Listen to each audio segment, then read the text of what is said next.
calling to order the City of Las Vegas Parks and Recreation Advisory Commission. We're at City Hall. The date is November 4th, 2014, and the time officially is 3:58. Mine says 4 actually. That's why I call it doors. And the hiccup makes it 4 o'clock. We need an announcement number 2 regarding the compliance with the open meeting law. Yes, we are. Okay. Items listed on the agenda may be taken out of order, presented 2 or more agenda items for consideration combined, and any item on the agenda may be removed or related discussion may be delayed at any time. We would like the roll call at this time. Oh, sure. Vice Chair Buckman, Here. Commissioner Aker, Here. Commissioner Thomason, Here. Commissioner Tabor, sorry. Here. Commissioner Lopez, Here. Commissioner Sherman, Here. Commissioner Bastian, Here. Commissioner Lee, Here. Commissioner Armenian, Here. Commissioner Thomason. Here. Thank you. And we are excused with Commissioner Becker, Commissioner Chair White, Commissioner McCurdy, and Commissioner Ford. Good. Item number 3 on our agenda is the public comment, and during this portion of the agenda, public comment must be limited to matters on the agenda for action. If you wish to be heard, give your name for the record. The amount of discussion as well as the amount of time any single speaker is allowed may be limited. Do we have anybody that would like to address us at this time? Well, let me just state first under public comment that we want to congratulate Tim Hacker on his appointment as director of our department. Thank you. And we'll have to change that tag, it says interim. Oh, yes. Wait till tomorrow morning. Do that. Ratified tomorrow, so I don't want to waste any money and time. Very good. Anybody else wants to speak under public forum? Okay. Then we're going to go to item number 4 for possible action. It's the approval of final minutes by reference of the regular meetings of August 5th, October 7th. Let's take August 5th first. Is there a motion regarding August 5th, 2014 minutes So moved. to accept as published? Yes. Do we have support? I'll second. All those in favor say aye. Aye. Opposed? Anybody abstain? Okay, then that carries, and then we'll take October 7th, 2014 regular meeting minutes. I'll make a motion to approve as published. Okay. We have a support. All those in favor say aye. Opposed? Any abstentions? And those minutes? We have an abstention.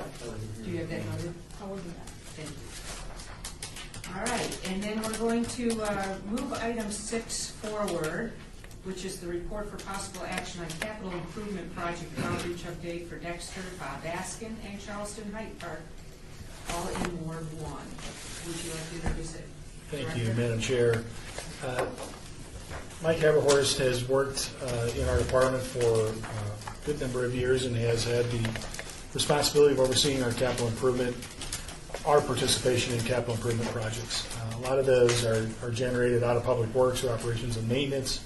We started this year to try to kind of reinsert ourselves and really try to be the conscious of the neighborhood.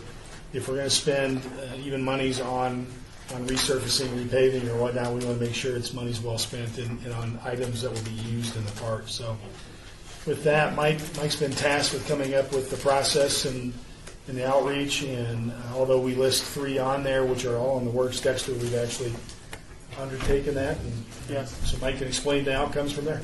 Yes, thank you. We had good meetings with Dexter Park, Gary Dexter Park, and when we first met, a lot of times in the past, we would meet with Public Works. They would design a park, we'd look at it, and we would review it with public park maintenance, and then we'd say, okay, this looks good, let's move forward. Well, with Tim and Maggie on board, we have a new direction, which we really want to get more input from the general public, which has been a nice breath of fresh air, and the public just really ate it up. They really enjoyed it. So we met with Councilwoman Tarkanian with their staff, got some input from them, and we went out and we had 2 town hall meetings. We had one at the local elementary school at Red Rock, and we had about only 10 people there, but they were still involved, very engaged. One person brought another topic, which was unrelated to this, but it was still a nice time for him to meet with the council person and discuss their needs. And then the next, or that following Saturday, we met actually at the park, set up some canopies and some chairs, and had a really good turnout. We had some people that actually, we sent out mass media. I'm not really a social, Facebook and Twitter guy, but we had some individuals that responded to that, so it was sort of nice. And while we were there, we received some general input from the basketball players, and there was some softball practice going on, baseball practice going on. So those individuals, we invited them to come back over for some voting and just open discussion. And we got some really good feedback, so it was really nice. And this process here that you can see, the first page, if you want to go through it page by page, we can do that, is just a general overview of the park where it's at. And the second page is actually the current design of the park. The tennis courts are locked up. We're asking Public Works to actually get one tennis court actually in operation just for the general use. Right now, we need something for them to use. The basketball courts need to be resurfaced. And then the next page is general demographics. And it's really quite interesting. If you look at that bottom right-hand page, there's the demographics for every age group is no more than 8%. It ranges between 3 and 8%, which is really a good mix of a cross-section of the entire age population. So that was interesting to note. On the next page, we go through the actual town hall meeting. That's a sample of the flyer, the postcard that we mailed out. And below that is our marketing plan that we had for it, and then some media results. We had a lot of individuals that, quote-unquote, liked it, and I'm not sure really what that means, but maybe you could tell us, maybe. So that was that. And then on the next pages, we have 3 documents, little tables, if you will, of just priorities, of just amenities that we could possibly do at Gary Dexter. First, we talked about, be careful of what you want at your park. Obviously, if you want a swimming pool, you're going to get individuals from, 30, 50 miles out radius. So we talked about regional parks, the amenities at regional parks. We talked about amenities at neighborhood or community parks. And then we talked about amenities that are in neighborhood parks, such as Gary Dexter Park.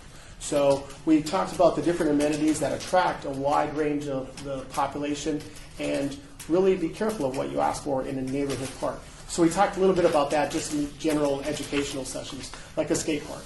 If you throw in a skate park, that is a community regional park facility, amenity, and that's going to attract individuals from a wide area.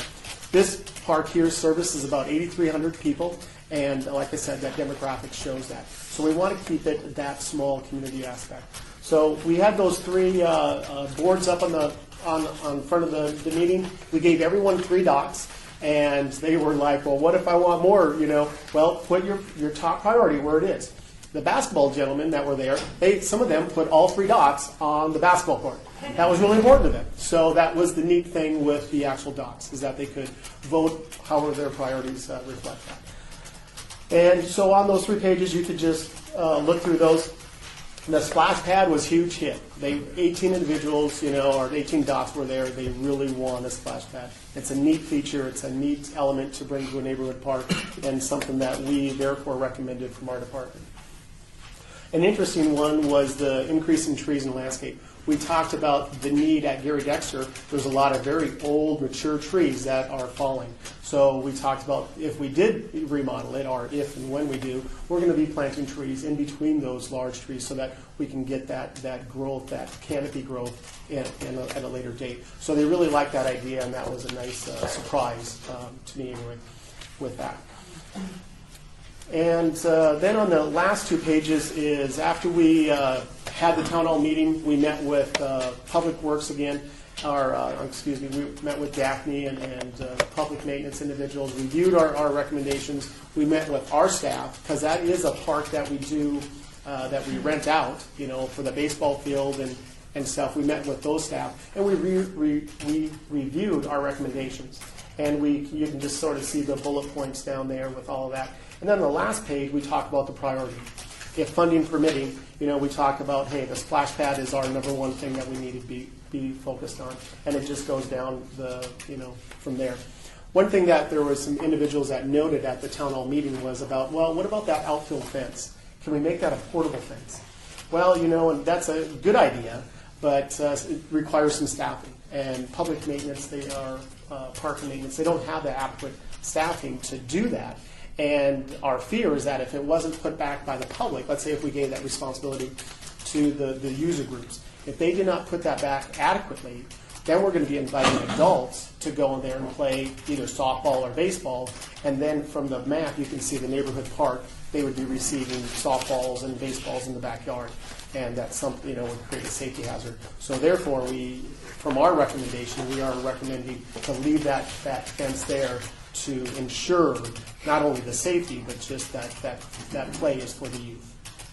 And so that's our process. So I completed that with Tim and Maggie, and we met upstairs with the Councilwoman Tarkanian's office. We reviewed this plan again, and then tomorrow we're going to be going to Public Works. We're going to be saying this is what we did, this is what we are recommending. Then they're going to be going back to the drawing board and drawing up from our priorities and the public input, and then they'll be drawing that up and then submitting that for budget approval, and then we'll be moving forward like that.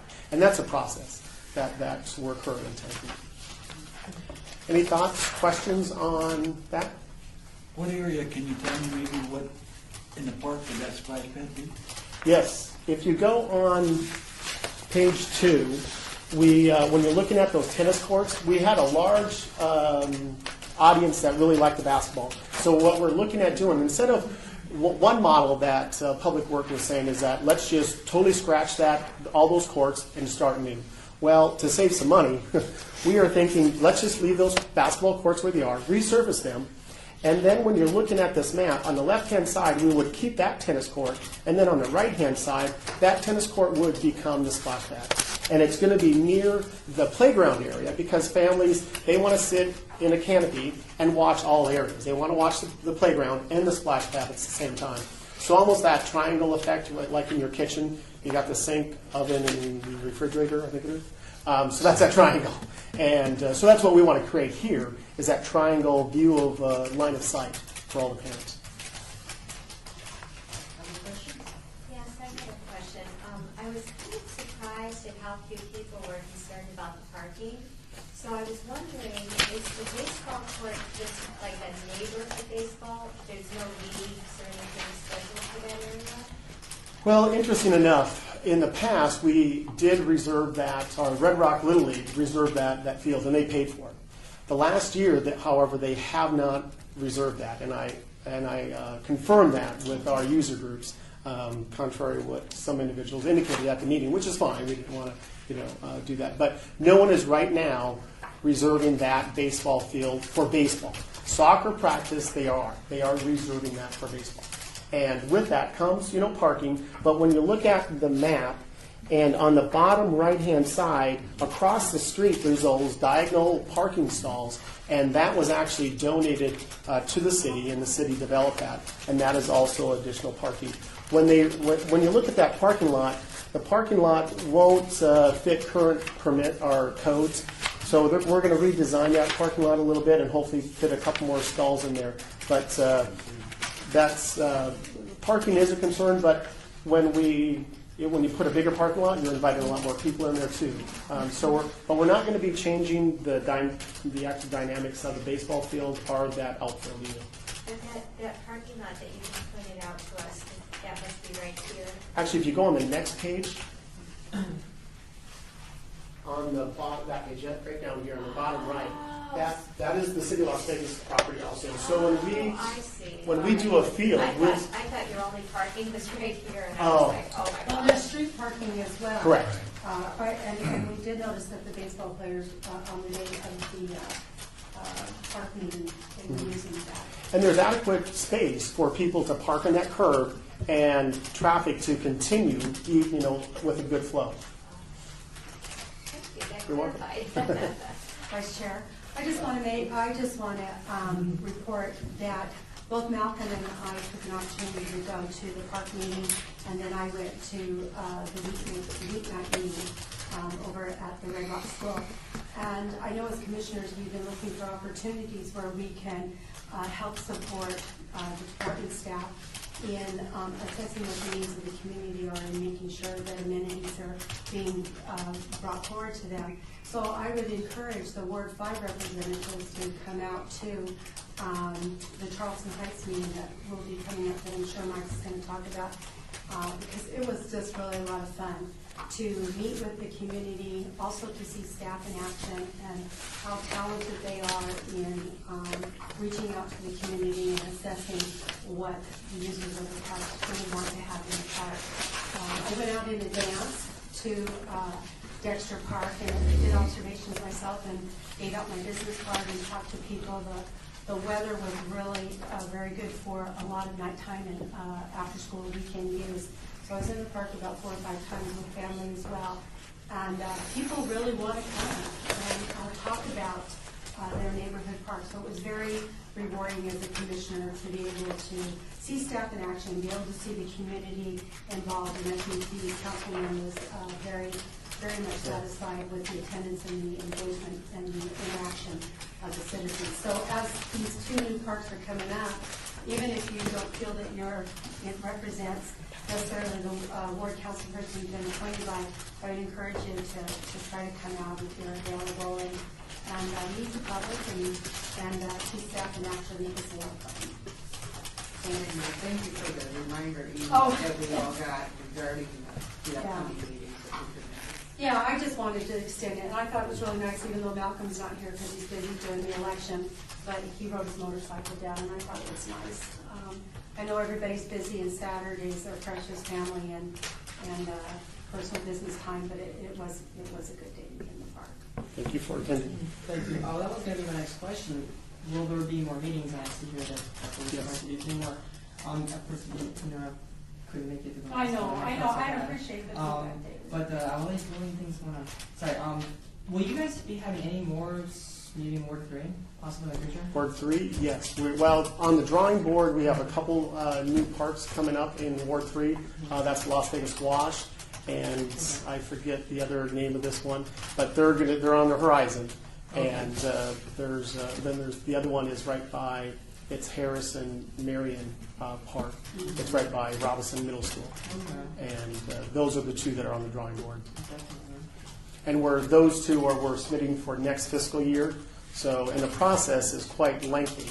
You know, a lot of people, it's not like you're redoing your carpet in your house. It takes, just to get a contractor, it takes us 3 months. That, it's got to be out the street by law, or a number of days for that to go through the process. Then we got to go through another process. So it's actually quite lengthy. It's almost 1.5 years, 2 years to do that. So we're looking at next year? That we'd be going through this process, okay. doing the tunnel meeting, doing our nice little booklet, and then meeting back with Public Works. They do a nice design, a formal design, and say, okay, this is it. And then we get a contractor and stuff. So just that process is like 6 months. Thank you. Any other questions? Staff, any other comments regarding this item? Well, we do appreciate the support when you can show up, and if you can't, we do understand that as well. But we're going to keep giving you this information, hopefully in advance, so you can make it to those that you have a specific interest in, or if it just happens to work, it's not in a particular ward. As far as I'm concerned, you represent the entire community. So, by all means, come out and spend some time. And the Saturday morning meeting really worked out well. We had triple the number, and we had a great, diversity of age and user type. So you had young people, you had older people, you had dog walkers, and you had basketball players. It was just really, really neat to see the community that was going to be impacted have a voice in the process. So that's something we're going to keep doing, and Public Works has been very accommodating because it is kind of new to them, and so that we really appreciate their allowing us to go through this process. So that's all we really had to report on today. Thank you, Mike. You're welcome. And this last one that's coming around is of Bob Baskin Park. And those are just future.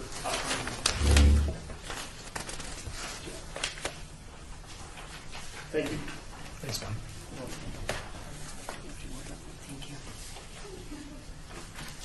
We'll move to item number 5, which is an abeyance item, report for possible action by detention enforcement regarding park issues at the city facilities and parks, all wards, and I see we have representation. Hi, good afternoon, everyone. Charles Seifel, Deputy City Marshal. First, I have to apologize. I know normally you receive our award reports, which show our different crime stats. We're having some technology issues, so we don't have those completed yet. However, I did bring some of our most prominent statistics from September, so I'll go ahead and go through some of those for you. Starting with Ward 1, Garside Pool, we had an arrest for abuse and neglect of a child. Ward 2, at All-American Park, criminal investigators made 2 arrests for 4 separate auto burglaries that were going on. Suspects were charged with 4 counts of auto burglary, possession of credit card without owner's consent, and fraud, and also 4 counts of burglary. Kellogg Zaire Park, an arrest was made for auto burglary and for obtaining and using another person's credit card. Next, let's see, Ward 3, Baker Park, we had a subject arrested for weapon in park and also possession of meth. Huntridge Park, we had quite a lot of activity. We've been really focusing on Huntridge Park lately. We consider it a priority. We had 11 arrests in September in Huntridge Park for park closure. And there was also an arrest made for a registered sex offender that failed to change their address. Let's see, also Ward 3, our city jail, we had 6 battery by prisoner calls. And moving on to Ward 4. One subject was arrested for auto burglaries that he had been committing at Durango Hills Park. Next, Ward 5, Lorenzi Park, numerous narcotics arrests were made in Lorenzi. Coleman Park, subject was arrested for a firearm, weapon in park, and possession of drug paraphernalia. See, also Ward 5, actually right here at City Hall, the subject was arrested for possession of stolen vehicle. Ward 5, again, Woodlawn Cemetery, 2 subjects were arrested for open and gross lewdness at Woodlawn. And finally, at Ward 6, we had 2 female subjects who were identified and arrested after several auto burglaries, starting back in June and continuing through the summer months. The criminal investigation team arrested them for burglary, conspiracy to commit burglary, and 3 counts of auto burglary. And that's pretty much all I have. I have copies, if anybody that wants them, of these stats. And once again, I know you like to receive the award reports, and I apologize we didn't have them this time. Do most of these occur during daylight hours or evening or It's actually, weekends? it depends on what kind of crime you're talking about. Most like day calls, let's say, for instance, Huntridge Park, most of the calls that we deal with there is like out Coleman Park. A lot of our auto burglaries happen at night, when it gets darker, evening hours. So it just depends. But it's all throughout the day. Question for, Question regarding the firearm. Was this person wielding a firearm, or how did he like brandish a gun, or how did he find out Let me that see which one was that.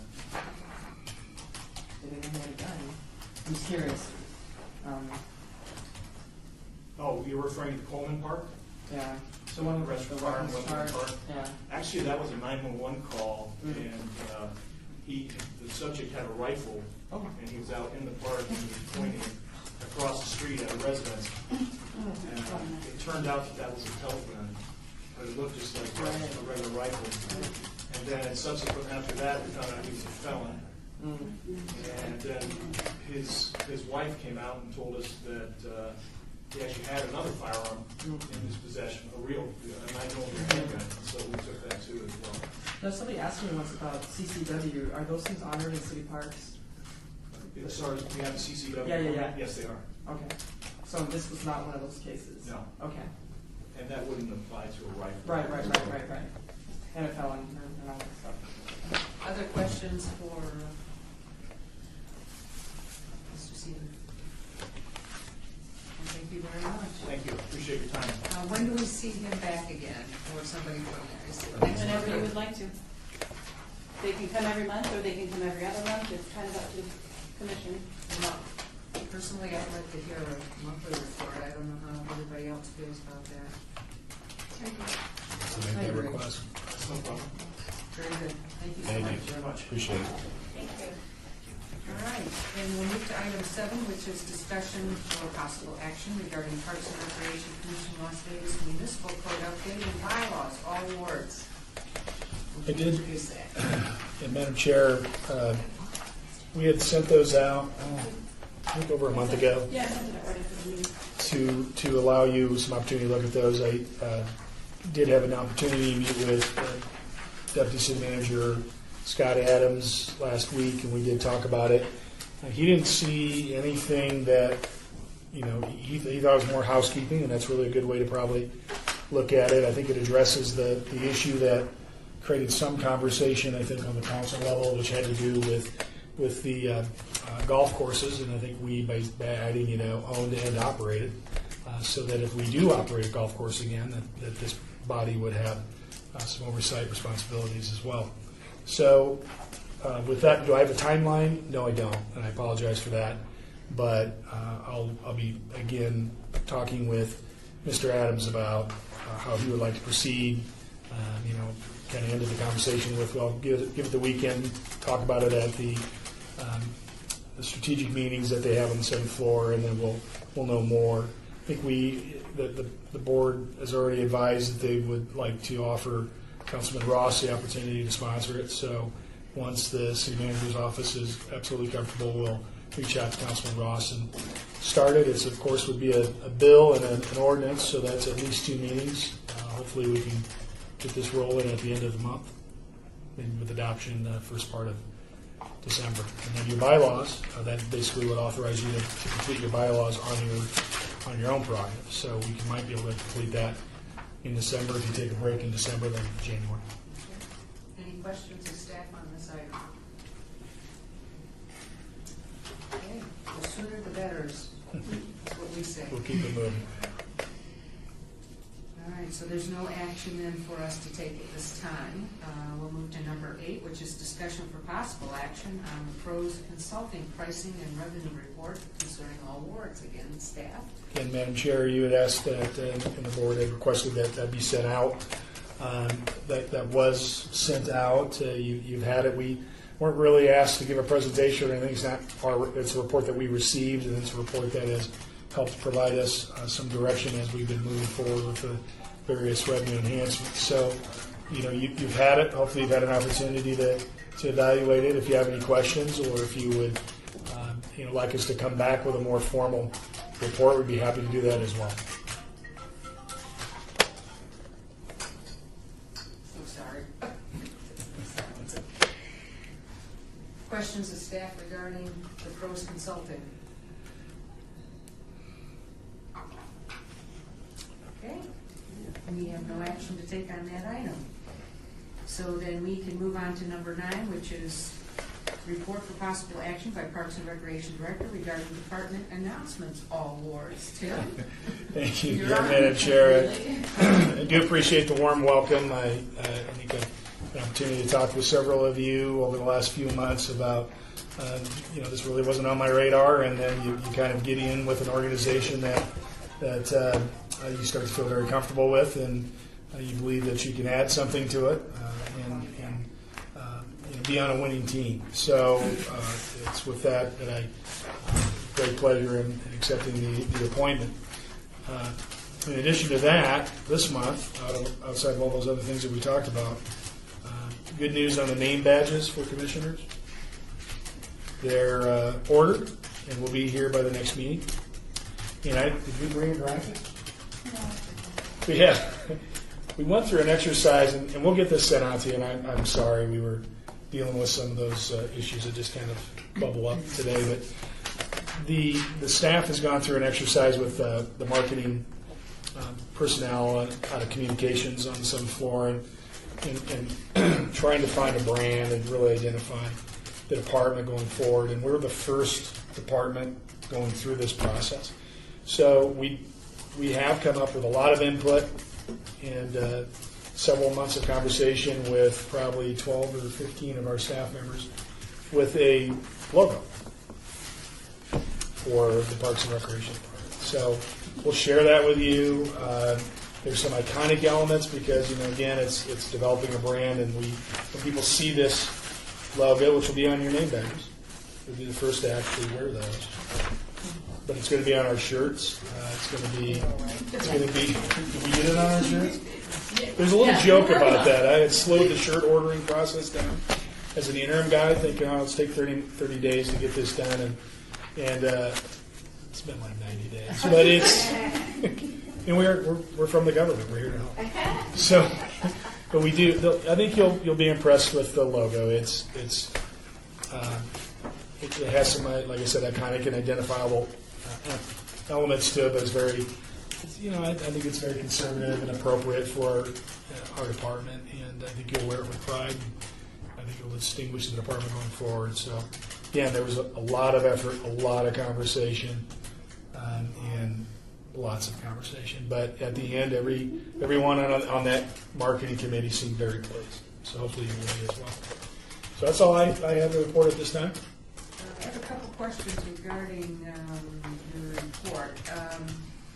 On our timeline, when do we put together a calendar for 2015?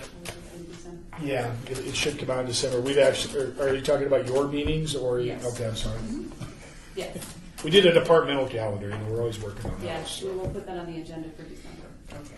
And also, as a follow-up, Chair, Vice Chair, is, and we also then decide who's going to be the chair for 2015. I think we vote in January.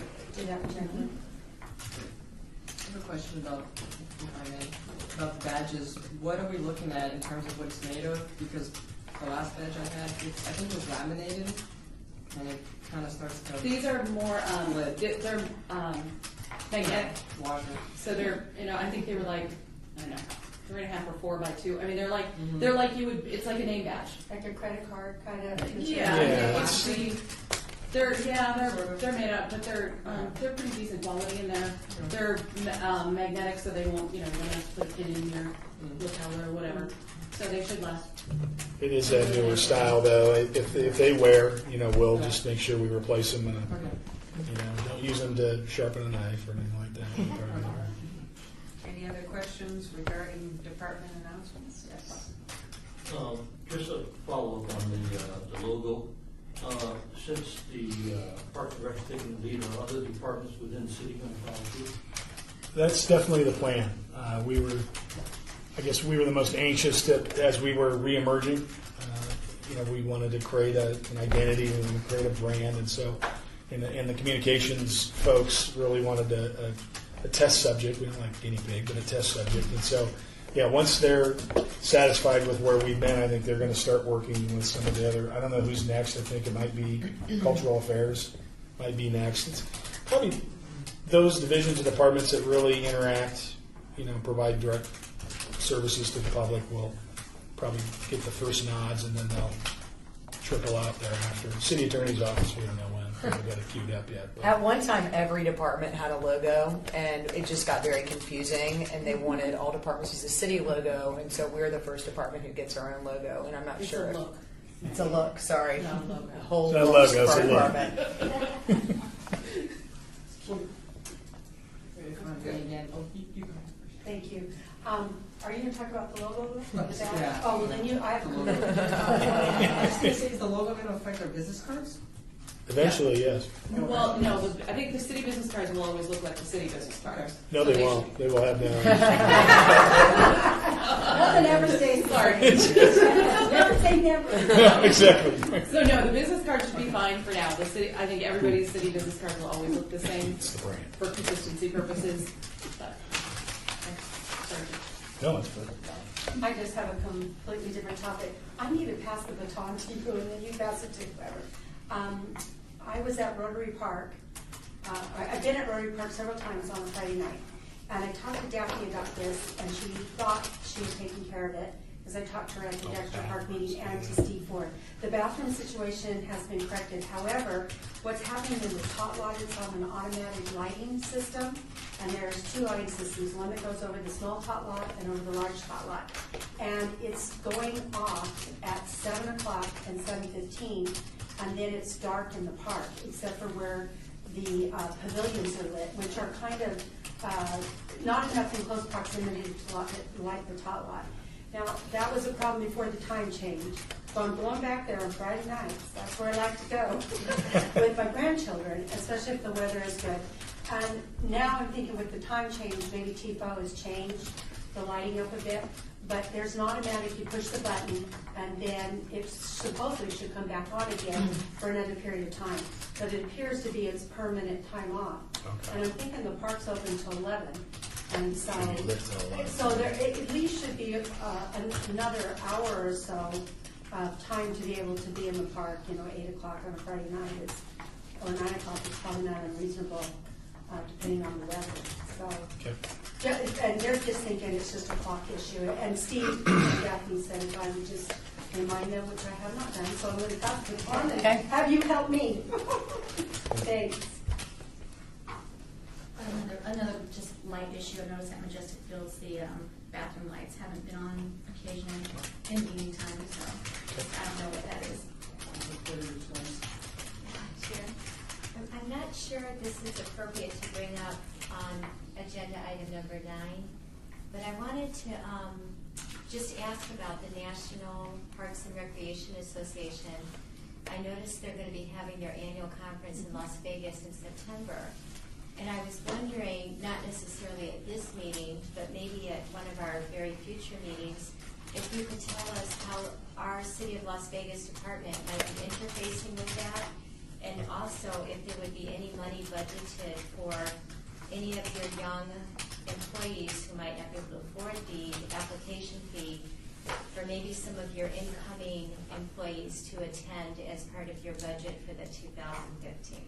Yeah, I mean, yes to all of that. We'll definitely come back. There's some working committees right now. Of course, the annual conference just concluded just last week, right? So they're actually going to start getting back together, I think, as early as this week and next week. So we can, next meeting, we'll actually bring back a report. Talk to you a little bit about that. I sit on the steering committee. So definitely we have one person going into great detail, and actually Maggie Blaster, to her credit, was talking about that issue with making sure as a host, part of the host committee, do we get some participate or some free or some passes, or is there a way that we can volunteer some of our folks so that they can participate in the conference? And so we're looking into all of that, as well as budget, annual budgeting. I'm picturing your 25-year-olds who, are making very little compared to all of you who've been here for a while, but what a wonderful opportunity it would be to impart enthusiasm into the department. Yes. Well, there's nothing like a good recreation conference. Well, what's interesting, I'm glad you brought that up because it's unprecedented. We've tried for years and years to get NRPA to select Las Vegas as a destination, and we got close to Salt Lake and Anaheim, and we just kind of, because they go kind of East Coast, West Coast, back and forth, Midwest, and so forth. But even to get it on the West Coast is really exciting. But to be able to get that conference in Las Vegas when you're in Reno. And this is the 15th year. Yeah, that's even just more exciting. And so that's a good thing that you brought up. And I'm glad to hear that you're kind of on board and going to support that conference and In a multitude of and ways. involve us if you can. Yes, we We'd all will. like to be involved. Good. Anything else regarding this item? Then we will move on to item number 10, which is citizens' participation. Public comment during this portion of the agenda must be limited to matters within the jurisdiction of the commission. No subject may be acted upon by the commission unless that subject is on the agenda and is scheduled for action. And if you wish to be heard, we ask that you give your name for the record, the amount of discussion on any single subject, as well as the amount of time any single speaker is allowed may be limited. Is there anybody that would like to speak? Please come forward and your name for the record. Sally Comerford. The item that I want to talk about isn't on the agenda. the agenda today, so does that restrict us from discussing? Well, why it? don't you introduce it, introduce it and let us, You're cannot okay. discuss you cannot discuss the item. You just have to bring forward the item. right, you're gonna just Just- relay to us the information. But no, Oh, There won't be any give and take, it'll just be give by you. I'm used to that. It's the fee increases for the sports parks. So is that an item that, You can make your entire presentation. okay, here we go. I wasn't able to attend the last meeting. I was at a state ASA softball meeting in Sparks.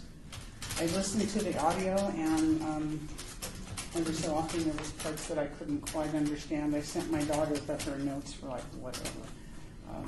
Yeah, I couldn't make rhyme or reason out of them.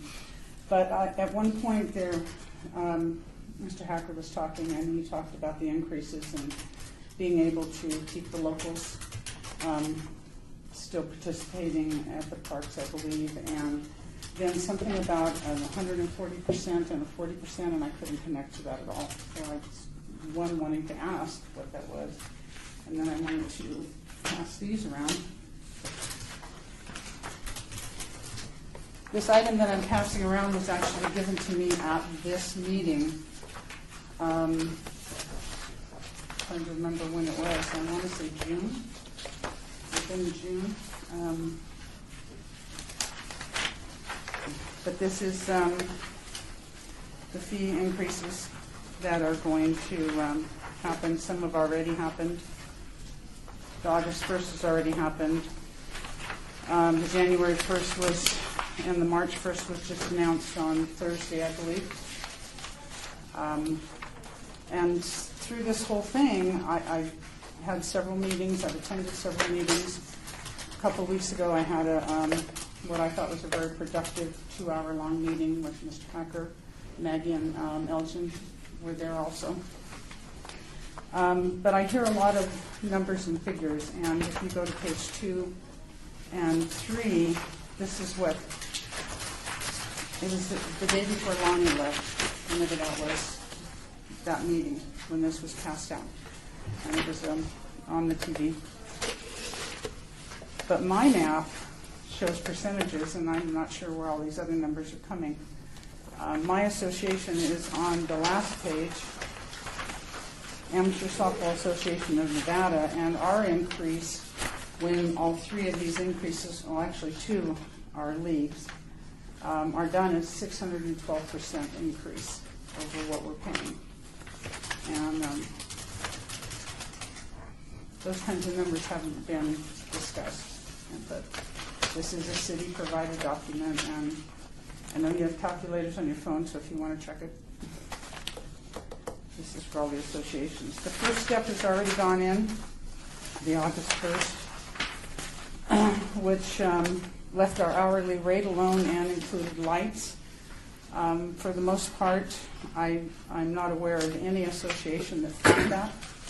I think it was understood that lights cost money and they haven't paid for them, and that needed to happen. But this next one, I think, is really going to impact several associations, mine being one. And I know several of the Little Leagues have spoken with me that they won't be able to withstand it. This first increase, when we went to the $3 an hour, my recreation league, that their home is Majestic Park, had to make an adjustment of what was really not very much in my eyes. We were paying $200 a team. It broke down to $250 a team because our club teams absorbed some of it. They paid $400 a team. And so we were able to get through that, and I actually supported the last 3 increases publicly. I was in the newspaper, and Lonnie mentioned my name at the city council.